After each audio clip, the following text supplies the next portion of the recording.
I made an entirely new level in 1 week, and this one is very different from all other levels I've made, which is both exciting and scary. Let me tell you why. But first, hello, my name is Kevin. I'm the creator of PaperKlay, and I know, mustache. I mean, it started as a joke, but it's growing on me, and I like it. So we'll see how long it sticks, you know? In PaperKlay, you'll explore a world that's made out of cardboard and paper, where the world rotates and also unfolds around you as you find collectibles around the world, help out characters in the hub worlds, and then enter linear levels to find the missing eggs. If that sounds fun, then there's a Steam page down below. You know what to do. I decided that I wanted to do PaperKlay full-time for a month as a gift to myself after 2 years of doing freelance full-time. The plan is also to relax a little bit. We'll see how that goes. I do know myself a fair bit, but I got inspired and I wanted to take this yellow lake diorama that I had and turn it into a full level. What if there was a character that followed you along the level as you progressed? That was my main idea. First, I started with a basic block out to get the shapes and flow going.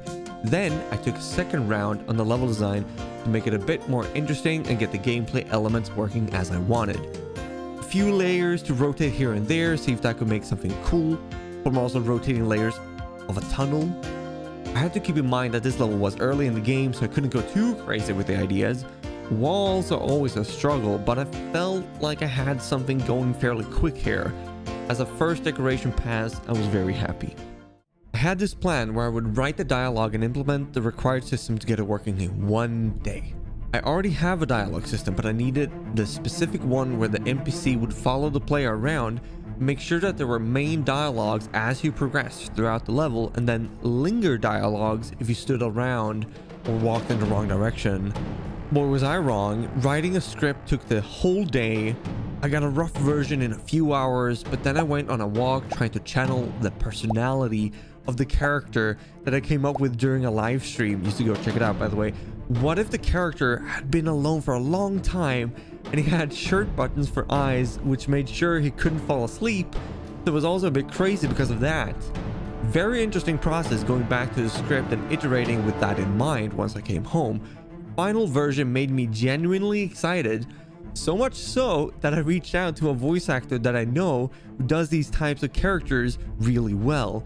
He voiced some characters for some Zoink games back in the day when I worked there. Lucky for me, he said yes, but I'll wait until it's recorded to reveal who it is just to be safe. Related to the voice acting and the script, we come to the dialogue system. I won't bore you too much though, and I'll try to be quick. Audio clip, which goes into an audio file. This file can adjust individual volume, change pitch, etc.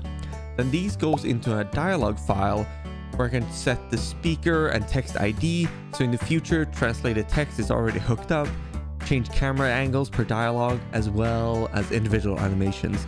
It's not perfect, but it's working quite well for me.